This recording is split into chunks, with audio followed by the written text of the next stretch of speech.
The rain fell in fine drops on the bus window as Clara gazed at the landscape, which slowly turned into hills and fields. It had been years since she left the small town of Willow Creek in rural America, and now she was back, not by choice, but for work.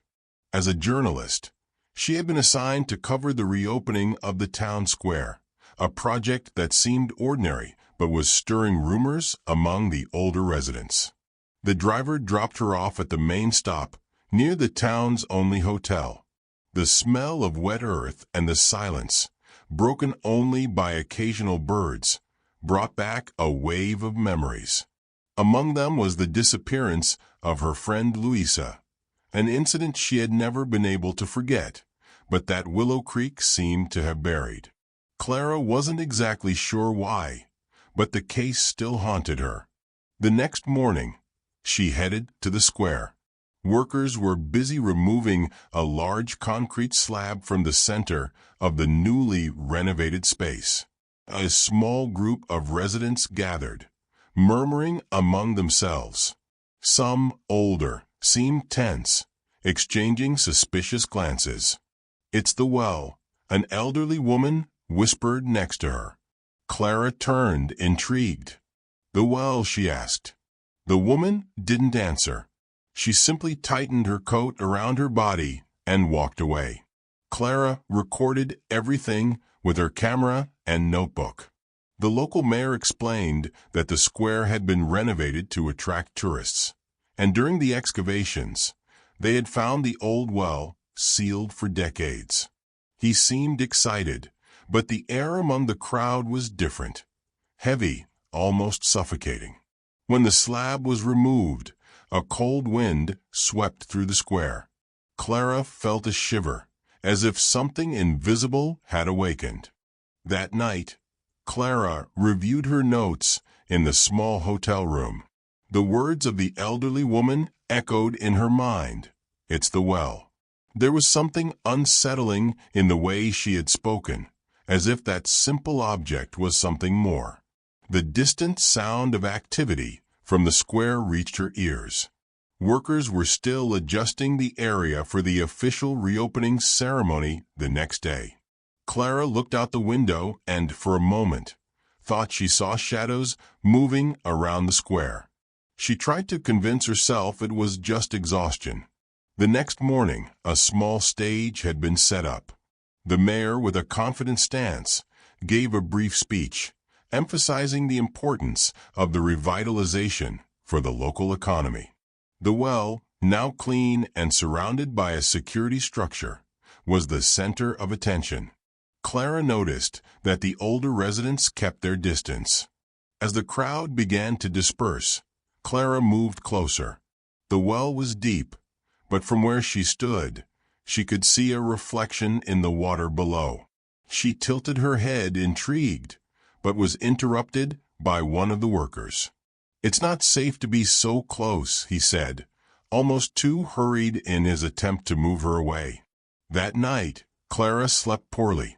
She dreamed she was in the square alone, under a starless sky. As she looked into the well, she saw her own reflection, but the face wasn't hers. It was Luisa's. Her friend reached out to her, but before Clara could react, a cold whisper echoed, "Look inside and know who you really are." Clara woke up gasping, drenched in sweat. The whisper still seemed to linger in the air. The next night, Clara couldn't resist. Something about the well seemed to call her.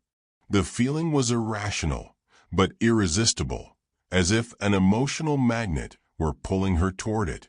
She waited until the streets of Willow Creek were deserted. With her camera hanging around her neck, she walked to the square. The silence of the early morning made each step feel like an echo, amplifying the tension. When she reached the well, she stopped in front of it. The cold wind, always present since the slab had been removed, seemed to circle only around her. Clara leaned over the edge. The water was still, but it reflected something that didn't make sense. She saw a scene, as if a film were projected onto the surface. two girls stood there, immediately recognizable. It was herself, with Louisa, on the day her friend disappeared. In the reflection, the girls were arguing. Clara yelled at Louisa, who seemed confused and scared. In a moment of anger, Clara pushed her away, but the scene was abruptly interrupted, leaving Clara in panic. Was that a memory? A delusion? Her heart raced, and tears streamed down her face. She turned away, but the well seemed to hold her with its oppressive presence. She felt she had to leave before something worse happened. Back at the hotel, Clara tried to convince herself that it hadn't been real. But deep inside, she knew she had seen something true, something she herself had tried to bury in her mind for years. And worse, it seemed the well knew it too. The next morning, Clara woke up early, determined to uncover more about the well. She felt that it was more than just a historical landmark. During breakfast, she overheard a group of locals whispering. Although they tried to speak quietly, Clara caught enough fragments to understand that something was happening. The night before, a farmer had entered the local police station, disturbed, confessing old crimes no one knew about.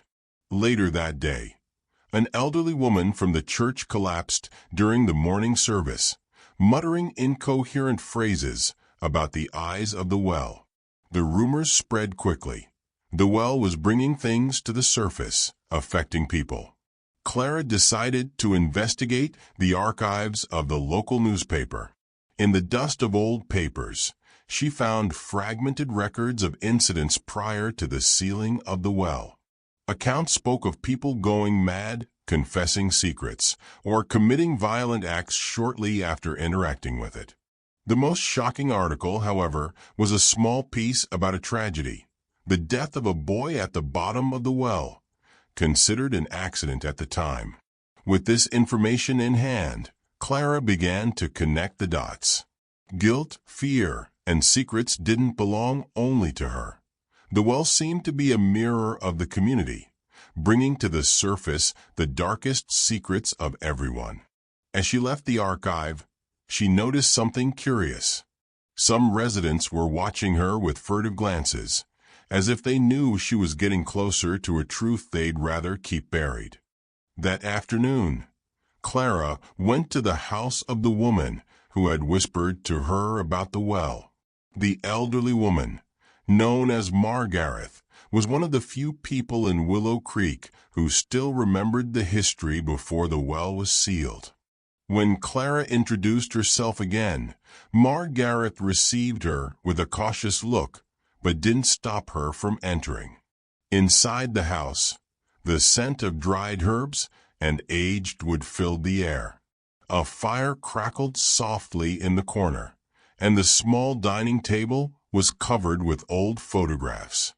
Clara sat across from Margareth, who, after a few moments of silence, began to speak. "You've probably heard the stories, dear, but no one knows the whole truth. The well wasn't just a well." She paused, watching Clara with tired eyes. "They say it was built over a sacred place, where the town's founders made pacts to ensure the town's well-being.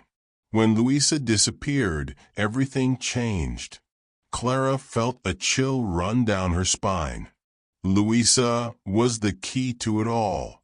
She didn't understand how, but she knew, somehow, her friend was connected to this evil. Margareth continued, her voice almost a whisper. "The well began to demand something in return, and Louisa was the first but not the last.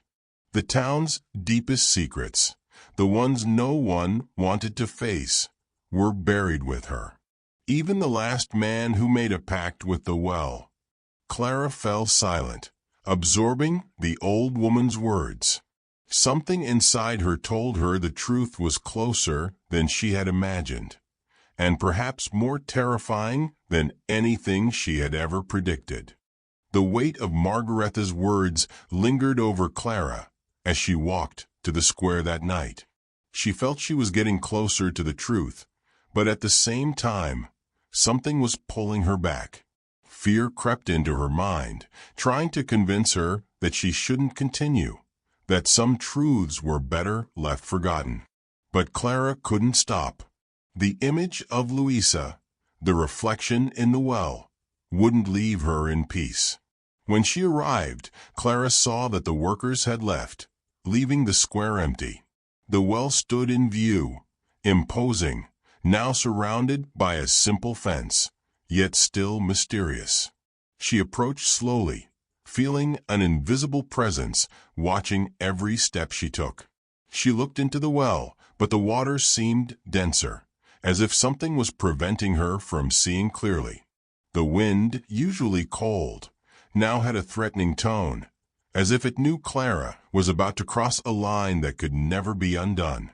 With the camera in hand, Clara recorded the interior of the well again, but this time, as she focused, she saw a distorted image. The reflection wasn't hers.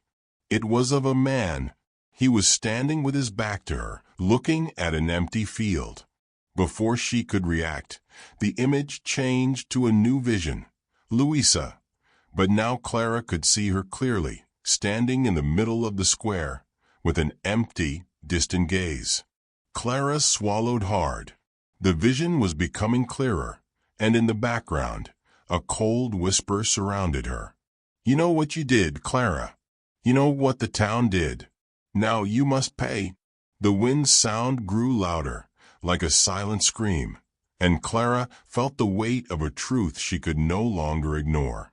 The next morning, Clara headed to the town hall. Her mind was in turmoil, a mix of dread and clarity. She knew that to break the cycle, she had to expose what she had discovered, no matter the consequences. Willow Creek was not just marked by a well, but by a web of lies, pacts, and a dark past that now demanded to be faced. When she arrived, she found the mayor and other members of the community gathered, preparing for a symbolic ceremony in the square. Clara entered, with her notebook and camera, determined to speak. All eyes turned to her, and a heavy silence fell over the room. "They knew," Clara said, her voice firm, yet filled with pain. "The well is not just a structure, nor a simple tragedy. It is the reflection of the evil that everyone here helped create." She began to expose each of the secrets she had uncovered. How the well had been used to cover up crimes, how Louisa had been chosen as an offering, and how most of the townspeople had made pacts with ancient forces to ensure prosperity and peace for the town. The mayor tried to interrupt, but Clara did not yield. She revealed everything: the forgotten history of the town, the pacts that kept everyone under the watch of the well. The town was finally confronted with its own corruption. But something unexpected happened. A scream echoed through the square. The elderly woman, Gareth, appeared, her eyes filled with fear. "You don't understand, Clara. The well won't allow this to happen. It demands, it always demands." The air grew heavy, and the ground seemed to tremble. Clara felt a wave of pain and confusion. She knew it wouldn't be easy, but now it seemed the consequences would be deeper than she had imagined. That night, Clara had a nightmare. The well stood before her, but instead of water, there was darkness. Louisa appeared, no longer the lost girl, but a shadow, a living condemnation. "You can't escape, Clara," she whispered. "The town is your prison now, and the well it will feed." The next morning, Clara woke to the distant sound of sirens and murmurs. The town was in shock. What she had revealed the night before had turned Willow Creek into a cauldron of tensions. But for Clara, there was no turning back. She knew she couldn't leave the town the way she found it, nor could she move forward with her own life without facing the well once and for all. She headed to the square again alone. The wind was stronger now, as if the well itself was waiting for her. Clara approached the edge, her body trembling but resolute. The reflection she saw was no longer Luisa's, but her own younger, smiling, as it had been before their friendship was corrupted. Clara took a deep breath and looked inside. There at the bottom, she saw all the faces of Willow Creek, their expressions of guilt and fear, as if the well were reflecting the souls of everyone who, in some way, had fed this cycle. Without hesitation, Clara kneeled and stared into the depths of the well. "I know what you are and what you've done, but I won't carry this any more," she whispered. "You can try to swallow me, but you won't destroy me. I choose to live, and you won't have power over me anymore." Suddenly, the wind stopped. The well, which had always seemed to vibrate with malignant energy, became silent. The air cleared. The shadows began to dissipate, as if the weight of the town had been lifted. In that moment, Clara felt a deep peace. The town, though marked, was in the process of healing. She knew what had happened was irreversible, but by facing her own demons, she had freed not only herself but everyone around her. As she walked out of the square, Clara looked to the horizon. Willow Creek was changing, and maybe so was she.